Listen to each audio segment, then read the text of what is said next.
Episode 263. Late night internet marketing.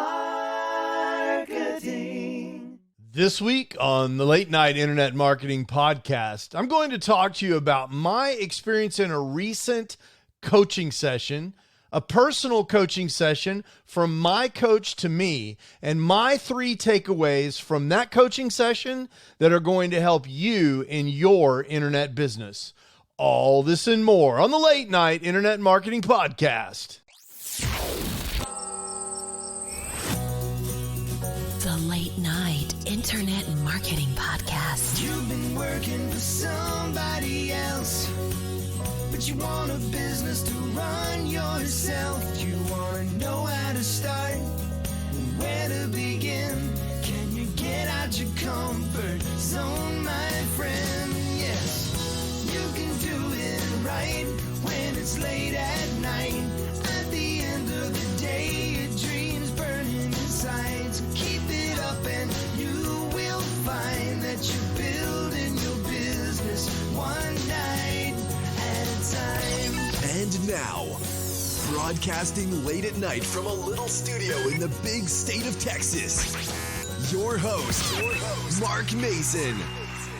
Hey, how is everyone doing? I am your host, Mark Mason, and I'm coming to you from the little studio in Dallas, Texas, where we're going to talk a little bit about coaching. You know, I've talked on and off about the value of coaching through the years, and the way I describe it is something I mentioned to you before. Here in Texas, we say that you cannot read the label from inside the jar.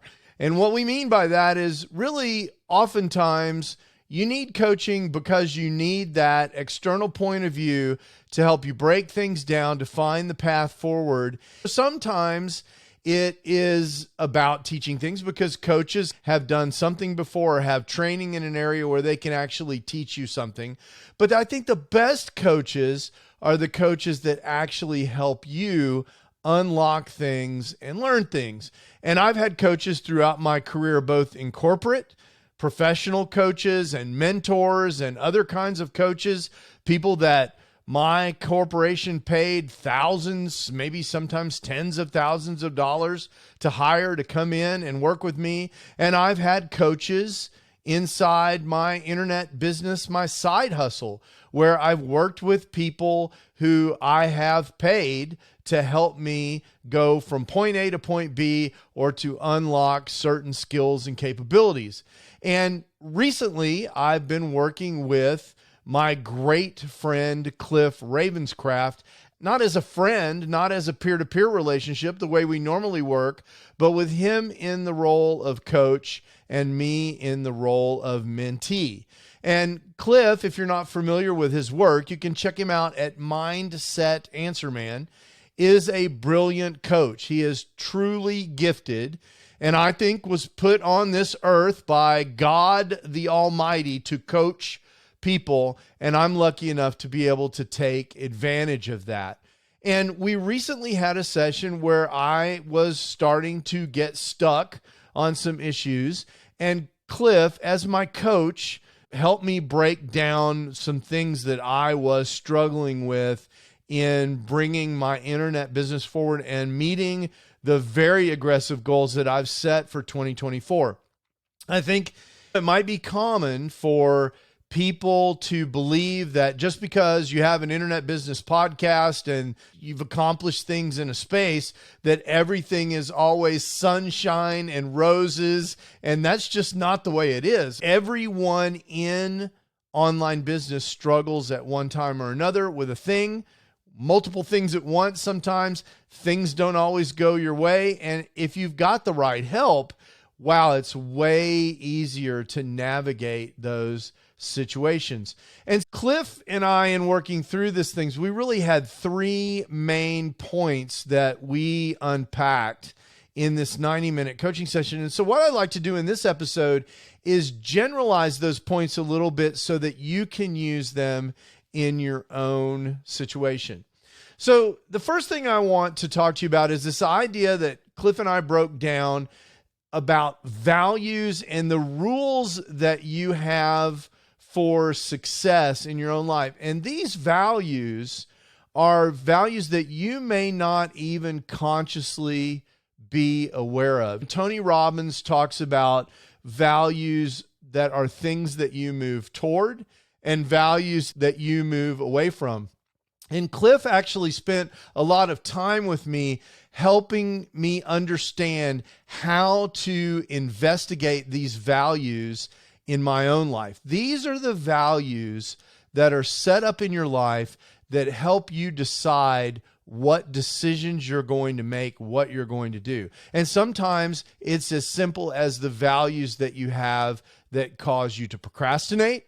It might be the values that you have that cause you to choose path A over path B. And the thing is that you're not always even conscious of these values that are causing you to move away from or move towards particular things. So let's take an example. For me, particularly, I value certainty. I'm a person who is interested in certainty and stability and repeatability. I really want to know the kinds of things that are going to happen, whether that's financially or in other areas of my life. I really like this idea of not being able to fail and knowing what the outcome is going to be. That's a typical kind of engineering mindset, by the way. It's the way that I'm programmed. Engineers build bridges, for example, that they know are not going to fall down. That's the whole idea of engineering. And so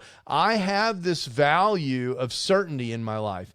And I have many more values. And one of the things that Cliff helped me do is work through a framework to understand these things that I value, these values that create the recipe that I use to run my life, and rank them and understand which values are most important and which values are less important. Same things for things that I'm not willing to tolerate. There are things in my life that are values that I move away from. For example, I will move away from anything that I think looks sketchy or might make people think that I'm not trustworthy. I really don't like the idea of someone thinking that I am not a trustworthy person. You can break that down further too. It's because I value that trustworthiness, but it's probably also because I have a little too much emphasis that I currently have on other people's opinions, or at least it could be. So you get the idea of how you can break down these values into things that motivate you to move towards something and things that you are motivated to move away from. Now, here's the thing that Cliff unlocked for me. Once you understand what your values are, and don't misunderstand me, this is a huge step. Understanding your values is a massive unlock, a level that you'd achieve. If you were a gamer, that would be achievement unlocked, and you'd have new powers. And your new powers are that once you understand these values, you can start to work to eliminate or change the ones that are not benefiting you and not getting you where you're going. For example, if you're a person that worries about what other people have to say about you, once you understand that, there are techniques and methods and ways of thinking that you can use in order to change that value in your life so that you can get different outcomes. Now, I am aggressively oversimplifying. This is something that's taught by Tony Robbins, but it's also taught by Cliff Ravenscraft. And quite frankly, I get way more out of it when Cliff talks about it. These are the kind of things you can find over at mindsetanswerman.com. But the action for you is to think about what motivates you to go forward, and think about the things that you're running away from, and examine those values and ask whether or not those are good values, and ask whether or not there's some things that you need to start thinking about changing that you might be putting the wrong emphasis on in your life. So that's the first thing, values and your own internal rules for success. I think the other thing that Cliff and I talked about, and God, I have coached on this particular topic myself so many times. Life is a thing that moves in seasons, and life has its own rhythm, and there are realities that are going to come into play in your real life that are going to affect your goals. They're going to impact your goals either in a good way, or more often, the ones we tend to talk about, they're going to impact your goals in a negative way. And you need to understand and to some extent plan for the impact of real life on your goals. Life is seasonal, and you may have seasons of very high productivity because things are lining up in a way that allows you to make progress on your goals in the way that you expected. And then there is going to be times when your values that we talked about before cause you to be in a situation where you may not be able to make all the progress that you needed to make or that you expected to make. And that might be okay. When you look at these values, for example, for me, family, commitments, and engagement in the life of my children is super high on my list of values, things that I'm trying to be, the dad that I want to be, right? That's super high on my list. And the practical implications of that is I spend a lot of time helping kids with homework, going to sporting events, and oftentimes I'm doing that instead of things like recording this very podcast episode. Let's be clear. If there's a one-to-one choice where I've got to decide about being late, getting a podcast episode out, or helping my daughter pass her math exam, I'll spend 5 hours working on whatever algebra problem that she's got, polynomial equations or whatever she's doing. I'm going to spend time doing that because those are my values. So understanding that I've made that choice, that puts this in a whole different context, right? Because now it's not that my life is so busy and things are happening to me and I'm the victim. It's that I've made a choice to suspend one gratifying goal for another, right? I've chosen the goal of being, in my own definition, what I feel like is a good dad, and your definition might be different. But for my definition, I'm doing the most important thing at the expense of another important thing that is less important in my value system. And so I need to think about whether or not that's okay, which once you look at it that way, from my perspective, it's more than okay. It's the right choice, and adjust and modify my goals accordingly. And even better than that, plan knowing that these things are going to happen, and maybe have plans that are a little more realistic around what my real life is given my values. And I think that's a really important idea, that just because you commit to a thing, I'm not saying that you should be a quitter, and I'm not saying that you should accept when you don't hit your own targets. We need to hit our targets. In my corporate life, hitting your targets is super important, but it's not such a black and white thing. There are times in our life when we need to understand the season that we're in and make adjustments accordingly, because when you're operating in conjunction with your values, in harmony with your values, that is still winning. And so we've got to make sure that we understand the context of these situations and react accordingly. And one of the things that Cliff encouraged me to do here, which I thought was really good, is to reevaluate these goals, reset, and have maybe plans where I can expand and contract the targets as my time allows. Again, this is not an excuse to watch more reality television. Okay, that's not what we're talking about. What we're talking about is when I make decisions that are consistent with my value system, understand that these things are going to expand and contract, and have a plan for that. And I think that's really actionable, and it's not different than what we do in a corporate situation. I understand when I have project plans that I'm going to have unexpected delays in finding engineering solutions. I've spent a lot of time in my corporate career in research and development. It's really hard to predict how long it's going to take to solve a complicated engineering problem. You need to work on it until you're done. And so in those schedules, we're perfectly comfortable with adjusting them as the situation develops. And I need to learn to better do that when I'm adapting to my goals, to the realities that are happening in my life, when I'm in this season where I've got a lot of family responsibilities that are very important to me. And the third thing that Cliff and I talked about that I think will help you is about managing productivity cycles and the ability to focus. Now, this is something I've heard for years, and I understand this intellectually, but I've never really done the work to understand what my productivity cycles look like and how I might optimize them. This is a very interesting idea. Cliff recommended that I journal what things that I see that are going on in my day-to-day and week-to-week productivity, my ability to get things done, how I'm working against my goals, planning for productivity bursts as they come, and observing when I insist on having downtime. Like maybe I'm just too tired to record that podcast episode or to work on that lead magnet. What's going on when that happens?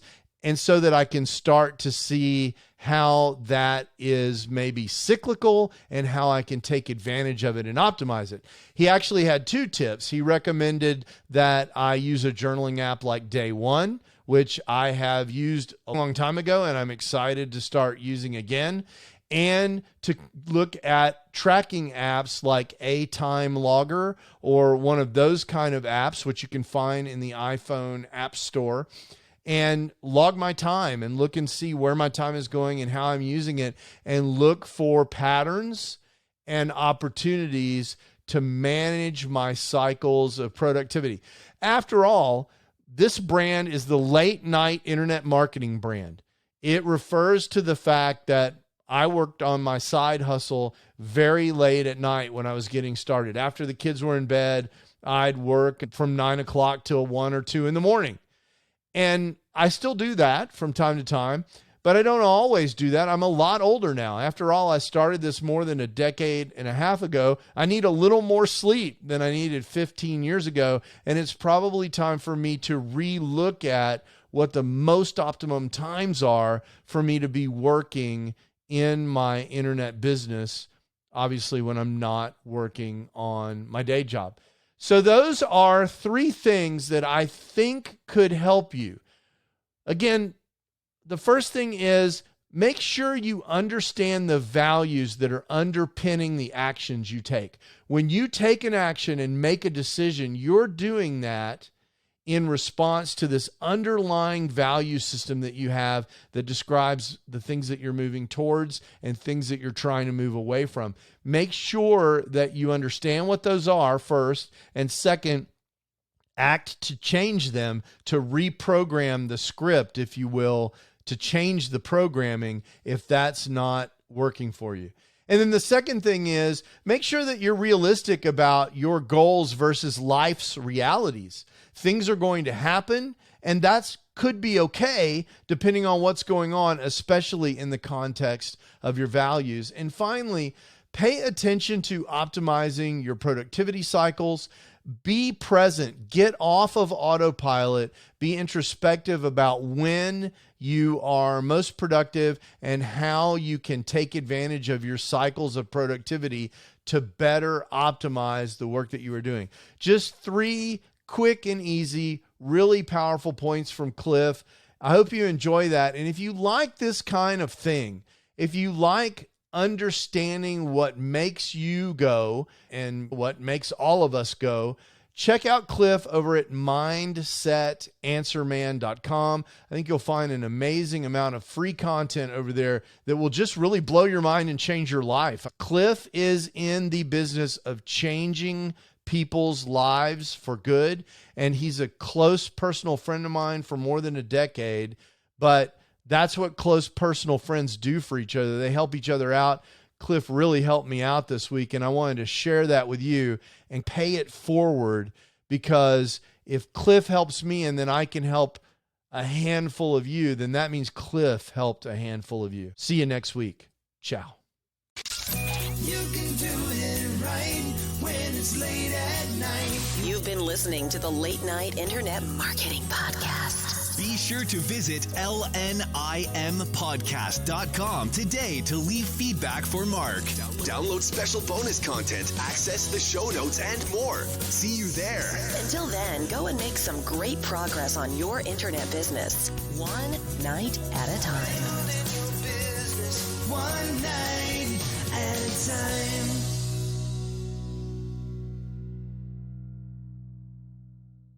I really love working with Cliff. He is Yoda. I do coaching, and I feel, compared to Cliff, a lot of times, I feel in these areas of human motivation and the science of human motivation, I feel like Luke Skywalker compared to Cliff. He's like Yoda, and he's just like the master. And it's just fun to work with him because we speak the same language, and sometimes I know what he's going to say before he even says it. But when you're inside the jar, you can't read the label. And with me and Cliff, that's a powerful combination because he can read my label and be Yoda at the same time. And that gives him tremendous power to help me. And I'm very thankful for that. And Cliff has helped a lot of people. Some of the stories, and Cliff's told all these stories in public, so I'm not giving away any secrets, but some of the stories of the transformations that Cliff has been able to achieve are just legend. And I've helped some people, right? I've been coaching on and off for more than 3 decades, really, and I enjoy it very much, and I feel very good about my ability to help people when I coach them. But the stories that Cliff has about people that he's impacted that have decided not to commit suicide and things like that, lives that he's completely turned around, businesses where he's unlocked tenfold increases in revenue. It's really quite amazing, and it's fun to check out. So go on over to mindsetanswerman.com. You know, 10 years ago, I used to joke all the time that I am the founding member and president of the Cliff Ravenscraft fan club. I still feel that way even today. Watching him help people, even me, is really inspiring. Check him out, mindsetanswerman.com. Late night internet.